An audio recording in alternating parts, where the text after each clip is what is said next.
Hi friends, அஸ்ஸலாமு அலைக்கும். இன்னைக்கு லஞ்ச் வந்து வெளியே காமிச்சிக்கோங்க. நீங்கள் என்னென்னு கேட்டீங்கன்னாக்கும் நம்ம வீட்டில் சமையல்லாம் செய்ய போகிறோம். என்னங்க பிரியாணி செய்ய போகிறோம், மட்டன் பிரியாணி. நான் வந்து மட்டன் பிரியாணி வந்து ரெசிபி போடலைன்னு நினைக்கிறேன். போடலை, நான் என்ன பண்ணுங்கிறது மட்டும் நான் காட்டியிருப்பேன். இன்றைக்கி வந்து இன்றைக்கி மட்டன் பிரியாணி ரெசிபி வந்து நான் உங்களுக்கு என்னென்ன சேர்க்குறேன், என்னென்ன அளவு எடுத்துக்கணும்னு நான் சொல்ல போகிறேன். அது இல்லாமல் நான் ஈத்தப்போ வந்து பிரியாணி செஞ்சப்போ வந்து வீடியோ நான் எடுக்க முடியல. உங்களுக்கு ஷார்ட்டாக தான் வீடியோ போட்டேன். என்னால் அன்றைக்கி எடுக்க முடியாதனால இன்றைக்கி மட்டன் பிரியாணி செய்யணும். சரி, ரெசிபி உங்களுக்கு சொல்லலாம்னு சொல்லிட்டு இப்போ நான் எல்லாமே கட் பண்ணி வச்சுருக்கேன். நான் என்னென்ன சேர்க்கிறேன், என்னென்ன அளவு சேர்க்கணும் உங்களுக்கு நான் சொல்கிறேன், ஓகேங்களா? நான் வந்து 1 கிலோ மட்டன் பிரியாணிக்கு வந்து 600 கிராம் வெங்காயம், 400 கிராம் தக்காளி, பச்சை மிளகா வந்து நம்ம காரத்துக்கு ஏற்ற மாதிரி நம்ம பச்சை மிளகா வந்து எந்த காரம் இருக்குமோ அது தக்கன எடுத்துக்கலாம். இங்கே உள்ள பச்சை மிளகா வந்து நமக்கு நல்லா காரமாக இருக்கனால வந்து நான் ஒரு 7 பச்சை மிளகா எடுத்திருக்கேன்.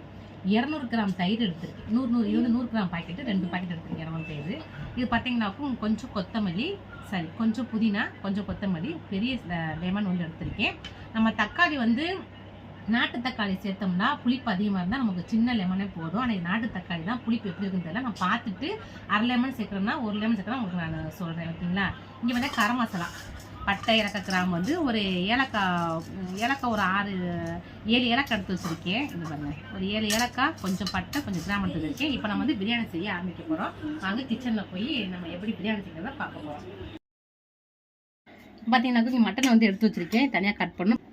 வெங்காயம் வேகிறது ரொம்ப டயர்ட் இருக்கும். அதுக்கு நம்ம பிரியாணி டக்குன்னு தெரியாது. ஃபர்ஸ்ட் பிரியாணிக்கு வந்து வெங்காயத்தை வேக வச்சிட்டோமாக்கும் நம்ம டக்குன்னு மற்ற எல்லாம் பார்த்தோம்னா இப்போ ஸ்டவ் ஆன் பண்ணிடலாம்.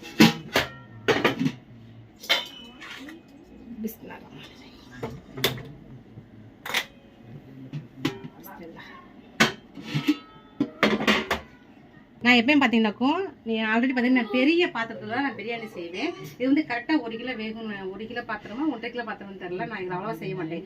எப்பயுமே எனக்கு பிரியாணி செஞ்சனாக்கும் ஃபுல்லாக இருக்கக்கூடாது. ஃபுல்லாக இருந்துச்சாக்க இந்த பிரியாணி போட்ட திருப்தி இருக்காது. நான் வந்து நம்ம சட்டி வந்து பெருசாக இருக்கணும். பிரியாணி வந்து பார்த்தீங்கன்னா ஆஃப் இருக்கணும். அப்போ தான் நமக்கு கிடைக்கும்போது அரிசி வந்து உடையாமல் நல்லா லென்த்து வந்து அப்படியே இருக்கும். இன்றைக்கி இந்த பாத்திரத்தில் வைக்கிறேன், எப்படி இருக்குன்னு பார்ப்போம். ஆனால் இன்றைக்கி வந்து அரிசி வந்து பார்த்தீங்கன்னா வேறு பிராண்டு தான். இந்தியா கேட் சூப்பர் தான் எப்பயுமே யூஸ் பண்ணுவேன். இது இந்தியா கேட் சூப்பர் தான். இந்தியா கேட்டு தான், ஆனால் சூப்பர் கிடையாது. அது என்னன்னு தெரியல, நான் எடுத்து காட்டுறதுக்கு. இப்போ வந்து ஆயில் ஊற்றிக்கலாம். ஒன்று வந்து 1 கிலோ பிரியாணிக்கு வந்து சிக்கன் பிரியாணியில் 200 கிராம் ஆயில் ஊற்றணும்.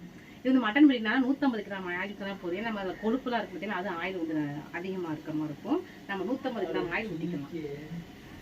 இப்போ நான் வந்து எனக்கு எப்படி பிரியாணி போட முடியும், ஒருத்தரும் ஒவ்வொரு டிஃப்ரெண்டாக பிரியாணி செய்வாங்க. என்னால் நான் எப்படி செய்வேனோ அதை நான் சொல்லி காட்டுறேன். இப்போ வந்து 150 கிராம் ஆயில் ஊற்றிக்கிறேன். இது மட்டன் பிரியாணினால 150 gram, chicken biryani 200 gram oil ஊற்றணும், ஓகேங்களா?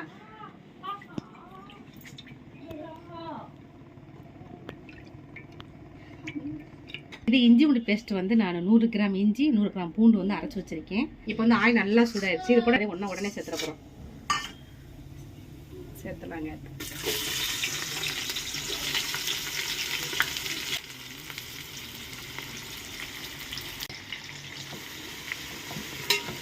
நமக்கு வெங்காயம் வேகிறதுக்கு நான் ஒரு 1/2 hour 2 நிமிஷம் டைம் எடுக்கும்.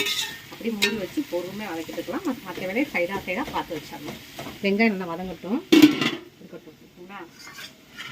இந்தியா டுபர் போட்டிருக்கு. இந்த அரிசி எப்படி இருக்குன்னு எனக்கு தெரில. ஆனால் அந்த அளவுக்கு லென்த்து வருமாங்கிறது சந்தேகம் தான். எனக்கு வந்து கொஞ்சம் குட்டி குட்டையாக தான் இருக்குது.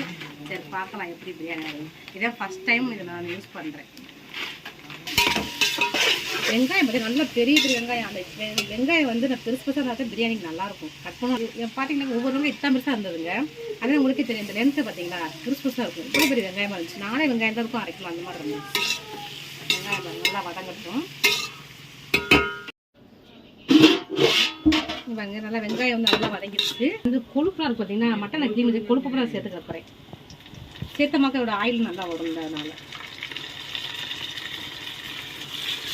அதை போட்ட மக்கள் அந்த கொழுப்போட ஆயில் அப்படியே இறங்கும். இப்போ இது கூட வந்து மிளகாத்தூள் சேர்த்துக்கலாம். ஆயிலுக்கு நல்லா கலர் நல்லா கொடுக்கும். நமக்கே தெரியும் எவ்வளோ காரம் வேணுது. அதெல்லாம் மிளகாத்தூள் சேர்த்துக்கலாம். சேர்த்து நல்லா மிக்ஸ் பண்ணிக்கலாம்.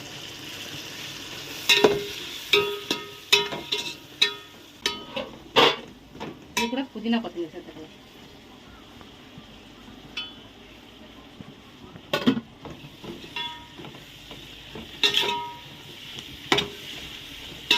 அந்த புதினா கொத்தமல்லி ஆயில வதங்க நல்லா பிரியாணி வீட்டில் செய்கிற வாசனை அப்படியே இருக்கும், நல்லா இருக்கும். அப்படியே நம்ம சேர்த்து பச்சை மிளகா சேர்த்துக்கலாம். நல்லா வதங்கிடுச்சு, புதினா கொத்தமல்லி எல்லாமே. இப்போ நம்ம க்ளீன் பண்ணி மட்டனை சேர்த்துடலாம்.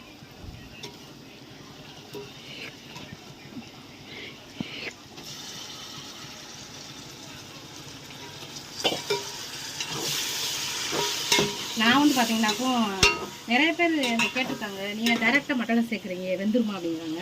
ஆனால் கண்டிப்பாங்க வெந்துரும். இப்போ மட்டன் வந்து டேரெக்டாக சேர்க்க மாட்டோம். ஒரு 1/2 அன் ஹவர் நல்லா சிம்மில் நல்லா வேக வச்சமாக்கும், ஒரு 1/2 அன் ஹவர் தம்மில் போட்டமாக்கும். அப்படியே நமக்கு பூ மாதிரி சூப்பராக வந்து மட்டன் வந்துடும். நான் குக்கரில் வச்சுலாம் விசில் வச்சுலாம் வைக்க எப்போயுமே நான் வந்து மட்டன் செய்ய மாட்டேன். இப்போ பார்த்தீங்கன்னா 2 நிமிஷம் நல்லா பாருங்களேன், மசாலா வந்து நல்லா ஒட்டின மாதிரி இருக்குது பார்த்தீங்களா, மிளகாத்தூள்லாம். அப்படியே மட்டனை வேக வச்சாச்சு. இது கூட வந்து இஞ்சி பூண்டு பேஸ்ட் சேர்க்க போகிறேன். அப்படியே இஞ்சி பூண்டு பேஸ்ட் சேர்த்து வதங்கிட்டோம்னா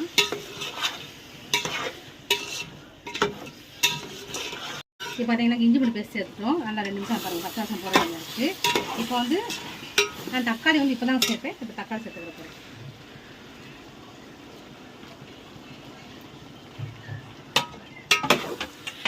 தக்காளி சேர்த்து ஒரு 2 நிமிஷம் வதங்கமாக்கும். அப்படி நல்லா மிக்ஸ் ஆயிரும்.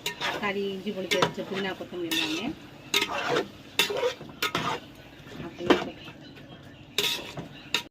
இப்போ தக்காளி சேர்த்துருந்தோமா, ஒரு 5 நிமிஷம் வச்சுருந்தோம். இங்கே பாருங்கள் தக்காளி அப்படின்னு மட்டனோட நல்லா மசிஞ்சிடும். ஓகேங்களா, இன்னும் தயிர் சேர்க்கல. இப்போ தான் நம்ம தயிர் சேர்க்க போகிறோம்.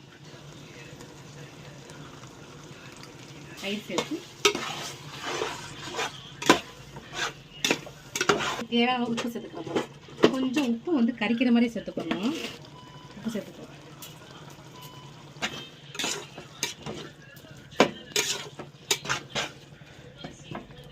அப்படி சொல்லலாம். இப்போ வந்து நம்ம தண்ணி ஊற்றிக்கலாம். கொஞ்சம்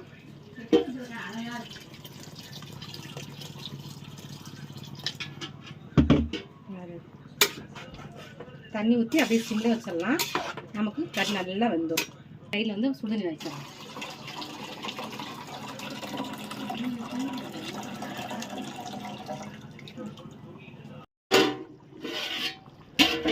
இப்போ தண்ணிக்கு மட்டும் நல்லா வேக வச்சுருந்தோம். நம்ம லெமன் ஊற்றலை. இப்போ புளிப்பை பார்த்து நம்ம லெமன் ஊற்றிக்கலாம்.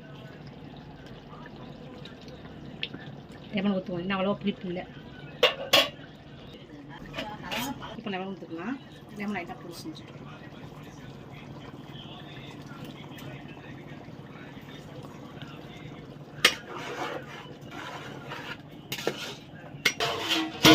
மட்டன் வந்து குக்கிங் ஆயிடுச்சு. ரொம்ப வேகத்தில் ஆஃபிங்கெல்லாம் தமிழ் ஓட்டமாக்கும் நமக்கு நல்லா ஃபுல்லாக நல்லா வெந்துடும்.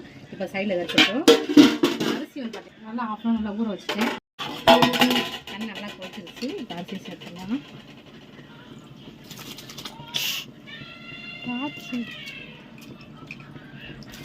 அரிசியை சேர்த்து ரொம்ப நேரம் அப்படி கொதிச்சு வேக விடக்கூடாது. ஓகேங்களா, போட்டு மிக்ஸில் எடுத்துடணும்.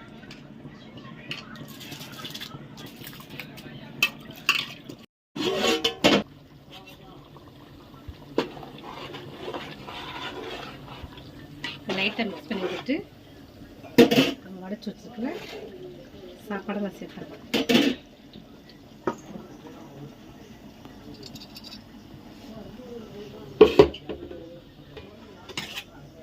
சேர்த்து லைட்டாக மிக்ஸ் விட்டுக்கலாம். தண்ணி மேலே வந்து லைட்டாக இருக்கணும். நமக்கு தண்ணி தாங்க வந்து இப்போ தண்ணி நம்ம வடைச்சி வச்சுக்க தண்ணி எடுத்து ஊற்றிக்கிற போகிறோம்.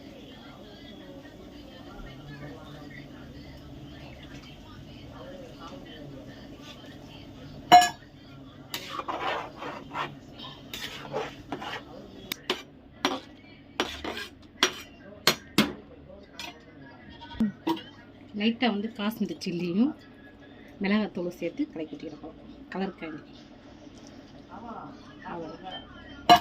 அப்படியே மூடி போட்டு முடியாது. உப்பு செக் பண்ணி பார்த்துக்கோங்க, எனக்கு கரெக்டாக தான் இருக்குது. ஓகேங்களா, அப்படியே மூடி போட்டு மூடி வச்சிடலாம். சைடில் புகை வந்தோடனே இப்போ அடுப்பு வந்து ஃபுல்லாக வச்சுக்கணும். ஒரு 5 நிமிஷம் சைடில் புகை வந்து நம்ம தம் போட்டுற வேண்டியதான். நமக்கு பிரியாணி சூப்பராக ரெடி ஆகும். இப்போ பார்த்தீங்கன்னா நம்ம தம் போட்டாச்சுங்க. ஏன்னா ஜமாத் ஆள் வந்து பசங்களுக்கு போகிறக்காண்டி ஆள் வந்திருந்தாங்களா ஜமாத்துலேருந்து, அதனால் கொஞ்சம் வீடியோ எடுக்க முடியல. சைடில் ஒரு 5 நிமிஷம் நல்லா புகை வச்சுருந்தேங்க. புகை வந்தது அப்படியே தூக்கி ஒரு துணி போட்டு மூடி வச்சு அப்படி தம் போட்டேன். ஒரு 20 நிமிஷம் இருக்கட்டும். 20 நிமிஷம் வச்சு எப்படி பிரியாணி வந்துருக்கும் பார்க்கலாம். இந்த அரிசி வந்து இப்போ தான் ஃபஸ்ட் டைம் செய்கிறேன். அது எப்படி இருக்குன்னு தெரில. நம்ம ஓப்பன் பண்ணி பார்த்தா தான் தெரியும் அது எப்படி இருக்குன்னு. சரி பார்க்கலாம். 20 நிமிஷம் கழிச்சு பிரியாணி நமக்கு எப்படி வந்திருக்குன்னு பார்க்கலாம். இப்போ தம் போட்டு ஒரு 20 நிமிஷம் ஆச்சு. ஓப்பன் பண்ணி பார்க்கலாம். பார்க்கவே இல்லைங்க. சார் நல்லா ஓகே நினைக்கிறேன். போடுங்க டக்குன்னு.